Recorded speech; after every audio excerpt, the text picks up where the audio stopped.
الذي أرسل رسوله بالهدى ودين الحق ليظهره على الدين كله وكفى بالله شهيدا. أشهد أن لا إله إلا الله وحده لا شريك له وأشهد أن سيدنا ونبينا محمدا عبده ورسوله لا نبي بعده. اللهم فصل وسلم وبارك على هذا النبي الكريم محمد وعلى آله وصحبه أجمعين، أما بعد. فيا أيها المسلمون رحمكم الله، فإني أوصيكم ونفسي بتقوى الله وطاعته فقد فاز المتقون. يقول ربنا عز وجل في محكم التنزيل بعد أعوذ بالله من الشيطان الرجيم بسم الله الرحمن الرحيم: لتجدن أشد الناس عداوة للذين آمنوا اليهود والذين أشركوا ولتجدن أقربهم مودة للذين آمنوا الذين قالوا إنا نصارى ذلك بأن منهم قسيسين ورهبانا وأنهم لا يستكبرون. Al-Ayah. Sadaqallahul Azim. Hadirin jamaah sidang salat Jumat yang dirahmati Allah, pesan yang paling utama dalam setiap khutbah Jumat setelah kita awali dengan rukun-rukunnya, yaitu kita bersalat, kita mengucapkan hamdalah pada Allah, bersalawat pada Rasulullah, dan bertilawah membaca petikan ayat-ayat Al-Quran, maka yang juga merupakan rukun adalah disampaikannya wasiat. Dan wasiat yang paling utama adalah wasiat untuk menjaga iman, memeliharanya sampai hembusan nafas kita yang terakhir. Ini adalah sebuah pekerjaan yang mudah dan ringan, karena Allah sudah memberikan kepada kita separuh dari perjalanan. Kita ditakdirkan oleh Allah lahir dari keluarga muslim, tinggal di negeri yang mayoritas beragama Islam, bahkan termasuk negeri yang paling banyak penduduk muslimnya. Sehingga buat kita yang namanya iman itu sudah ada sejak kita lahir. Tugas kita hanya tinggal bagaimana mempertahankannya sampai hembusan nafas kita yang terakhir. Mari kita bandingkan dengan lebih dari 5 miliar umat manusia di muka bumi ini yang belum Allah berikan kesempatan mendapatkan iman ketika dia lahir. Kita adalah bagian terbaik dari 1,9 miliar umat manusia di muka bumi yang Allah takdirkan lahir dalam keadaan muslim, di tengah keluarga muslim, bahkan di negeri yang paling besar jumlah musliminnya di dunia. Dari 8 sampai 7-8 miliar umat manusia, hanya 1,9 saja yang muslim. Sisanya 5 miliaran itu belum Allah berikan hidayah.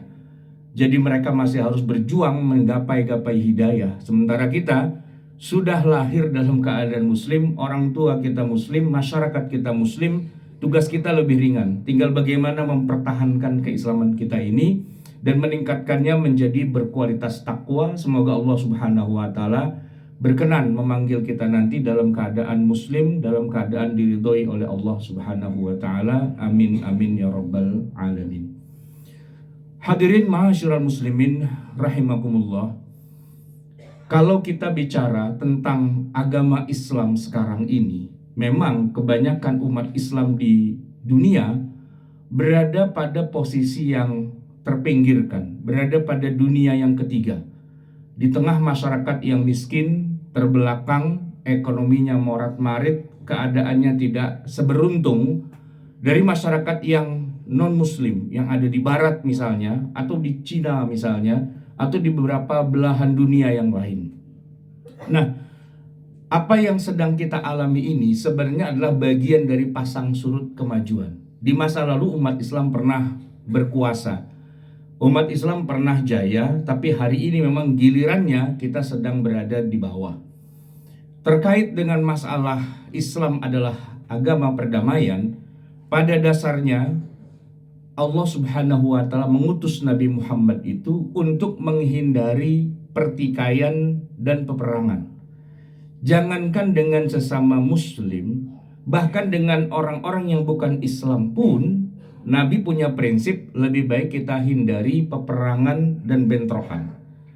Kenapa? Karena agama Islam itu tidak diturunkan untuk memerangi orang kafir. Banyak orang yang terlalu memaksakan ayat Al-Quran yang bunyinya liyudhhirahu ala dini kullih, diterjemahkan menjadi dimenangkan atas semua agama yang lain, lalu difahami sebagai untuk memerangi agama yang lain. Padahal Nabi tidak pernah memerangi. Kalau diperangi memang iya, tapi mari kita buka lembar sejarah. Bukankah Rasulullah Shallallahu Alaihi Wasallam sejak dakwahnya pertama kali di Mekah sampai 13 tahun kemudian, beliaulah yang mengalah, menghindar dari tekanan orang-orang musyrikin Mekah. Beliau tidak pernah angkat senjata, beliau tidak pernah melawan. Beliau selalu menghindari setiap ada konflik-konflik yang sekiranya akan menimbulkan korban-korban jiwa. Bahkan Nabi SAW sendiri pun mengajak para sahabatnya untuk menghindar saja. Beberapa kali Nabi memerintahkan para sahabat untuk hijrah, baik itu ke Habasyah ataupun ke Taif. Bahkan yang paling sukses adalah beliau bawa para sahabatnya hijrah ke Madinah. Hijrah itu lawan dari perang. Karena kalau memang harus perang, ngapain juga harus hijrah? Hijrah itu menghindari konflik, mencari tempat yang kira-kira mau menerima dakwah Islam. Dan Madinah di masa Nabi itu adalah negeri yang siap menerima dakwah Islam. Tidak mengapa Nabi harus meninggalkan negeri tempat kelahiran beliau, yaitu Makkah Al-Mukarramah. Disitulah kehidupannya, disitulah masa kanak-kanak dan remajanya, disitulah beliau memulai debut karirnya sebagai pedagang, dan disitu pula beliau menerima wahyu. 13 tahun berdakwah di Mekah kurang menggembirakan hasilnya. Yang ada semakin hari semakin banyak saja para sahabat yang termasuk fuqara wal masakin dan du'afa yang dizalimi. Dan beliau siap angkat kaki dari kota suci Mekah yang sangat dicintainya itu untuk hijrah pindah ke Madinah. Apalah arti hijrah itu kalau bukan menghindari konflik? Apalah arti hijrah itu kalau bukan untuk menghindari kekerasan dan peperangan? Hijrah. Alam takun ardullahi wasi'ah. Bukankah Allah itu punya negeri yang sangat luas? Oke, memang disitulah ada Ka'bah, disitulah sejarah mereka, itulah tanah air mereka. Tapi Nabi hijrah. Bahkan ketika beliau sudah hijrah ke Madinah dan sudah terjadi Fathu Mekkah, 8 tahun setelah beliau hijrah, beliau tetap berdomisili di Madinah. Tidak kemudian balik lagi ke Mekah dan pindah lagi ke tanah airnya. Tidak meributkan tanah airnya itu. Beliau tetap saja tinggal di Madinah dan tetap akhirnya juga wafat di Madinah dan dikuburkan di Madinah. Tidak meributkan tanah kelahiran, asal usul dan sebagainya, karena dakwah itu tidak harus berhenti di satu titik. Dimanapun bisa berdakwah, dimanapun dakwah itu disambut, itulah yang dikejar oleh Nabi. Yang menarik hadirin jamaah sekalian, ketika Nabi sudah hijrah ke Madinah, orang-orang musyrikin Mekah masih penasaran, masih ingin membunuh Nabi Muhammad dan ingin menghancurkan kaum muslimin. Lalu terjadilah perang Badar, perang Uhud, bahkan juga terjadi perang Khandaq tahun kedua, ketiga, dan kelima Hijriah. Namun hadirin ma'asyiral muslimin rahimakumullah, perang itu adalah sesuatu yang dibenci oleh Nabi. Walaupun demikian, Allah perintahkan untuk angkat senjata karena memang Allah wajibkan perang itu dalam kondisi-kondisi tertentu. Awalnya Nabi menolak untuk terjadi perang. Bahkan kalau kita perhatikan, perang yang ketiga yaitu perang Ahzab, Nabi memilih bertahan di dalam kota Madinah. Demi apa? Menghindari yang namanya korban berjatuhan. Dan memang yang benar terjadi adalah sedikit sekali korban dari kalangan kaum muslimin.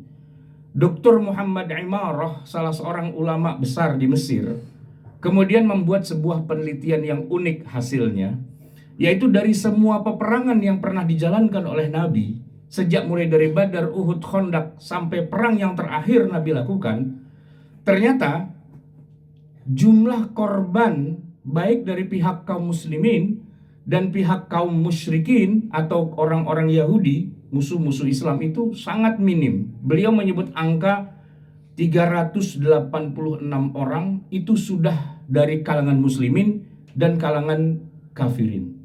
386. Padahal jumlah pasukan musyrikin Mekah yang mengepung Madinah pada waktu perang Khandaq saja itu sudah 10.000. Dan ketika Nabi Muhammad tahun ke-8 menyerbu balik kota Mekah, yaitu perang Fathu Mekah, beliau membawa pasukan tidak kurang dari 10.000 pasukan. Tapi puluhan ribu angka itu hanyalah angka saja. Korban jiwanya nyaris sangat sedikit, hanya 386. Ini yang kadang-kadang tidak disadari oleh banyak kita. Memang ada perintah jihad, memang ada perintah untuk angkat senjata, tapi hasilnya sangat minimal. Kenapa? Karena pada dasarnya Nabi dan para sahabat itu menghindari perang. Kenapa? Karena kalau perang dakwah tidak akan sampai. Justru orang-orang Mekah pada akhirnya banyak memeluk agama Islam setelah perjanjian Hudaybiyah di tahun ke-6. Selama masa Nabi tinggal di Mekah, tiap hari konflik bersenjata. Sampai Nabi hijrah ke Madinah, tiap hari perang dan perang. Dan barulah kemudian orang-orang musyrikin Mekah sedikit demi sedikit sadar dan mau memeluk agama Islam setelah ditandatanganinya perjanjian Hudaybiyah. Nabi memang mengalah dalam perjanjian Hudaybiyah itu. Banyak sahabat yang tidak terima. Kelihatannya kita kok seperti kurang diperlakukan secara adil. Tapi Nabi punya konsep yang jauh ke depan. Biar kita mengalah sedikit untuk menang beberapa hal. Dengan adanya perjanjian Hudaybiyah, Nabi dan para sahabat bebas keluar masuk Mekah. Dan itu adalah bagian dari dakwah. Kalau perang, tidak bisa Nabi masuk ke Mekah. Bagaimana gue mau mengajarkan dan menyampaikan ajaran Islam kalau tiap hari kerjaannya ribut, nggak selesai-selesai? Justru orang-orang Mekah itu membutuhkan space yang mana mereka bisa dengan tenang belajar agama sedikit demi sedikit. Dan hanya dalam waktu 2 tahun saja sejak yang namanya perdamaian atau perjanjian Hudaybiyah, 2 tahun kemudian orang-orang Mekah itu sudah berbondong-bondong masuk dalam agama Islam. Abu Sufyan sebagai pemimpin tertinggi itu hanya dalam waktu 2 tahun kemudian dia memeluk agama Islam. Dan seluruh pemimpin musyrikin Mekah sebelumnya juga ikut-ikutan untuk mengucapkan 2 kalimat syahadat. Itu tertuang di dalam ayat yang sering kita baca, idza jaa nasrullahi wal fath wa ra'aitan nasa yadkhuluna fi dinillahi afwaja. Berbondong-bondong orang-orang Mekah itu antri, ingin menyetorkan wajah mereka, ingin menjadikan Nabi sebagai saksi bahwa dia sudah mengucapkan 2 kalimat syahadat. Antri panjang. Dan pemandangan seperti itu tidak akan terjadi kalau Nabi kerjaannya hanya perang dan perang dan perang saja kepada kaum musyrikin Mekah. Maka Nabi menghindari perang. Sebisa mungkin bisa mengadakan perdamaian, ayo kita damai, ayo kita duduk. Kalaupun kita harus merugi sedikit, tak apalah. Kalaupun bacaan Bismillahirrahmanirrahim diganti dengan Bismikallahumma, it's okay, nggak ada masalah. Kalaupun nama Nabi Muhammad tidak disebut sebagai Muhammadun Rasulullah dan diganti oleh Suhail bin Amr dengan kata-kata Muhammad bin Abdillah, itu tidak prinsip. Kita mengalah saja. Yang penting damai terjadi. Dengan damai itu kita bisa keluar masuk Mekah seenak kita. Dan orang-orang musyrikin Mekah akan punya space untuk mendengarkan apa yang ingin kita sampaikan. Dalam keadaan damai, mereka jadi faham, oh, Islam itu ternyata begini. Tidak seperti yang sering digaungkan oleh orang-orang yang tidak suka pada agama Islam. Maka keberhasilan Nabi mengislamkan Mekah itu bukan dengan perang Badar, bukan dengan perang Uhud, juga bukan dengan perang Khandaq, tapi dengan perjanjian Hudaybiyah, dengan gencatan senjata. Bahkan setelah gencatan senjata Hudaybiyah itulah Nabi bisa memperkenalkan Islam ke berbagai penjuru dunia. Ketika sudah tidak lagi disibukkan dengan perang melawan musyrikin Mekah, Nabi berkirim surat kepada 15 penguasa dunia.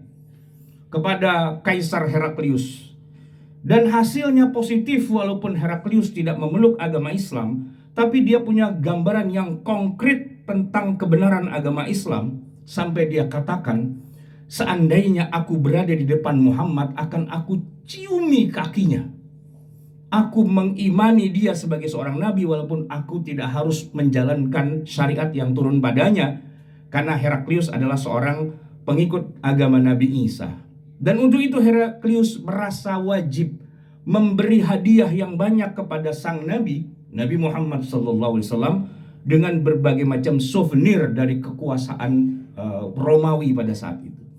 Hal yang sama juga dilakukan oleh penguasa Mesir, Muqawqis. Dia menerima surat dari Nabi Muhammad, diajak untuk masuk Islam. Aslim taslam yu'tikallahu ajraka marratain fa in abaita fa innama 'alaika ismul arisiyin. Muqawqis adalah seorang pemeluk Kristen sejati. Dia tidak tersinggung ketika Nabi mengajaknya untuk memeluk agama yang dibawa, karena Nabi mengatakan bahwa saya adalah penerus Nabi Isa. Apa yang turun pada Nabi Isa juga turun pada saya dengan beberapa penyempurnaan. Dan Kaisar, sang Raja Muqawqis, kemudian mengirimkan banyak hadiah, termasuk 2 orang budak wanita, Maria Al-Qibtiyah dan adiknya Sirin, kepada Nabi Muhammad. Dan oleh Nabi diterima hadiah itu dan dijadikan sebagai budaknya. Dan dari Maria itu Nabi punya anak laki-laki bernama Ibrahim. Nabi tidak menyebarkan agama Islam dengan perang, tidak dengan senjata, tapi dengan ajakan yang mana kalau mereka mau masuk Islam, oke, alhamdulillah. Tapi kalau mereka tidak mau masuk Islam, tidak mengapa. La ikraha fid din. Yang penting sudah sampai risalah Islam kepada mereka. Terserah mereka mau ikut agama kita atau tidak. Terserah mereka mau hidup berdampingan dengan kita atau tidak. Dan itulah yang sebenarnya terjadi ketika Nabi hijrah ke Madinah. Sebenarnya yang menjadi sponsorship atas kedatangan Nabi Muhammad di Madinah, selain kaum Ansar, adalah orang-orang Bani Israel yang kita sebut dengan Yahudi. Yahudi Madinah, Bani Qainuqa, Bani Nadir, dan Bani Quraidah, 3 klan besar Yahudi di Madinah. Mereka itulah yang mengundang Nabi Muhammad untuk tinggal di Madinah. Karena mereka yakin dan mereka tahu bahwa inilah Nabi yang terakhir sebagaimana yang mereka baca dalam kitab suci Taurat mereka. Dan mereka mengakui kenabian Muhammad. Kecuali mereka tidak mau ikut karena mereka merasa mereka sudah punya nabi sendiri, yaitu Nabi Musa. Mereka merasa sudah punya kitab suci sendiri, yaitu Taurat. Walaupun begitu, Nabi Muhammad tidak jadi masalah. Kalian kerjakan saja apa yang memang menurut kalian itu benar. Saya adalah seorang nabi, saya mendapatkan wahyu, dan Allah memberikan begitu banyak update terbaru terhadap syariat yang ada. Dan berdampinganlah Nabi Muhammad dengan orang-orang Yahudi di Madinah sampai beberapa tahun lamanya, kecuali setelah itu mereka berkhianat, melakukan persekongkolan jahat dengan orang-orang musyrikin Mekah dan penyembah berhala dari padang pasir Arab. Lalu terjadilah yang disebut dengan menggunting dalam lipatan, menohok kawan seiring, dan menyalib di tikungan. Lalu sebagian dari mereka diusir dari Madinah karena kesalahan mereka. Bukan karena beda akidah, bukan karena mereka Yahudi, tapi karena perilaku mereka memang pengkhianat bangsa. Yahudi Madinah itu di awal Nabi hijrah, selain mereka yang mengundang, mereka yang menjadi sponsorship, mereka juga menyatakan taat, loyal kepada Nabi Muhammad. Tersimpan dalam kata-kata di balik 47 pasal piagam Madinah. Mereka menyatakan siap membantu perjuangan Nabi Muhammad. Bahkan kalaupun Nabi Muhammad dimusuhi oleh musyrikin Makkah, mereka yang siap pasang badan untuk membela Nabi Muhammad. Dan di dalam perang Uhud ada salah seorang pejuang perang Uhud yang beragama Yahudi. Dia tetap berjuang di barisan Nabi Muhammad sallallahu alaihi wasallam untuk menghadapi kerasnya kepala orang-orang musyrikin Mekah. Nabi sudah hijrah, tapi masih dikejar juga. Apa boleh buat, Madinah harus dipertahankan, maka terjadilah beberapa peperangan. Nah, perang-perang yang dilakukan oleh Nabi itu ada. Kita tidak bisa menghapusnya dalam sejarah sirah nabawiyah, tapi harus kita baca sebagai bentuk pembelaan, bukan dalam rangka untuk membunuhi orang kafir atau untuk menjadikan Islam sebagai satu-satunya agama dan agama lain tidak boleh ada. Tidak. Bahkan ketika Nabi wafat pun di Madinah masih banyak orang-orang Yahudi yang mereka minta perlindungan kepada Nabi Muhammad yang kita kenal dalam ilmu fikih sebagai kafir zimmi. Kafir yang diberikan perlindungan oleh Nabi karena mereka tidak memusuhi Nabi. Mereka tidak melawan. Mereka damai dengan Nabi dan mau hidup berdampingan. Bahkan ketika Nabi wafat, Nabi masih punya hutang kepada orang Yahudi. Itu tetangganya, Yahudi, non-Muslim, kafir di Madinah, dan Nabi bermuamalah dengan mereka. Memang Yahudi di Madinah itu terpecah menjadi 3. Ada yang masuk Islam seperti Ka'ab al-Ahbar atau Abdullah bin Salam. Bahkan istri Nabi yang bernama Sofiyah binti Huyai al-Akhtab itu adalah seorang Yahudi yang sudah masuk Islam. Sebagian lagi tidak masuk Islam tapi siap berdamai, hidup berdampingan. Itu yang kita sebut dengan kafir zimmi. Dan memang ada kelompok Yahudi yang memang jadi pengkhianat, yang oleh Nabi dalam perang Bani Quraidah disembelihlah mereka, tidak kurang dari 600 orang Yahudi Bani Quraidah dihukum mati karena mereka adalah pengkhianat, diadili secara militer, dan hukumannya adalah hukuman disembelih hidup-hidup dan dikuburkan saat itu juga. Artinya Nabi adalah seorang yang adil. Musuh-musuhnya itu kalau bisa diubah menjadi mad'unya, menjadi orang yang ikut dalam agama Islam. Kalau mereka tidak mau, sudahlah, kita hidup berdampingan. Tapi kalau kalian memusuhi kami, kalian memarahi kami, apa boleh buat? Ya kita juga harus angkat senjata. Tapi angkat senjata itu bukanlah tujuan utama dari dakwah Islam. Itulah kondisi-kondisi tertentu di mana terpaksanya harus angkat senjata. Tapi kalau mau dakwah yang sesungguhnya, intinya bukan angkat senjatanya, tapi dakwahnya, sampainya pesan di mana orang-orang bukan Islam bisa memahami agama Islam. Setelah itu urusan dia mau masuk agama Islam atau tidak, itu urusan dia masing-masing. Toh bertanggung jawabnya itu adalah dirinya dengan Tuhannya. Tugas kita hanya menyampaikan ini loh risalah yang datang dari Allah. Silakan mau diikuti atau tidak, terserah kalian masing-masing. La ikraha fid din. Tidak ada paksaan dalam memasuki agama Islam. Hadirin jamaah sekalian yang dirahmati Allah, semoga kita bisa mengambil pelajaran dari sirah nabawiyah, bagaimana Nabi berhadapan dengan orang-orang di luar Islam. A'udzubillahi minasyaitonirrajim. Bismillahirrahmanirrahim. Wal 'ashri innal insana lafi khusrin illa alladzina amanu wa 'amilus solihati wa tawashaw bil haqqi wa tawashaw bis sabr. Barakallahu li wa lakum fil Qur'anil 'azim wa nafa'ani wa iyyakum bima fihi minal ayati wa dzikril hakim wa taqabbala minni wa minkum tilawatahu innahu huwal ghafurur rahim. Allahumma shalli ala sayyidina Muhammad wa ala sayyidina Muhammad.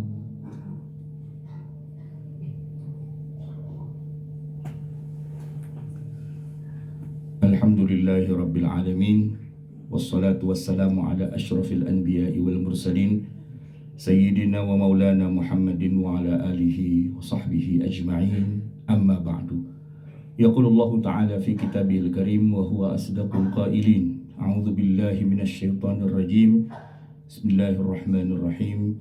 Wa idza sami'u ma unzila ila ar-rasuli tara a'yunahum tafidhu minad dam'i mimma 'arafu minal haqq yaquluna rabbana amanna faktubna ma'asy syahidin. Al-ayah. Shadaqallahul 'azim.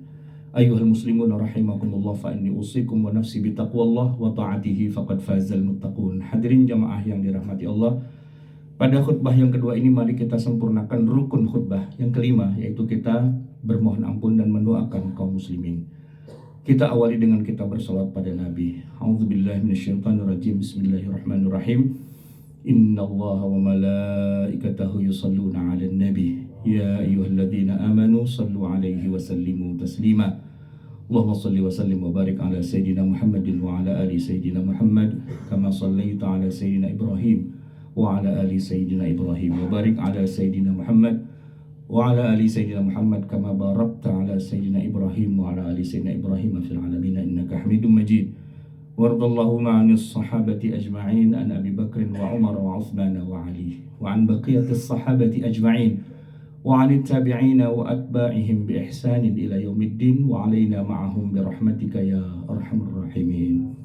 Allahumma ighfir lil muslimina wal muslimat wal mu'minina wal mu'minat al ahya'i minhum wal amwat warfa' lahum ad-darajat wa ya qadiyal hajat ربنا ظلمنا أنفسنا وإن لم تغفر لنا وترحمنا لنكونن من الخاسرين ربنا آمنا بما أنزلت واتبعنا الرسول فاكتبنا مع الشاهدين ربنا لا تزغ قلوبنا بعد إذ هديتنا وهب لنا من لدنك رحمة إنك أنت الوهاب ربنا آتنا في الدنيا حسنة وفي الآخرة حسنة وقنا عذاب النار صلى الله على نبينا محمد وعلى آله وصحبه أجمعين عباد الله إن الله يأمر بالعدل والإحسان وإيتاء ذي القربى وينهى عن الفحشاء والمنكر والبغي يعظكم لعلكم تذكرون فاذكروا الله عظيم يذكركم وعلى نعم يستجيركم ولذكر الله أكبر والله يعلم ما تصنعون أقم الصلاة الله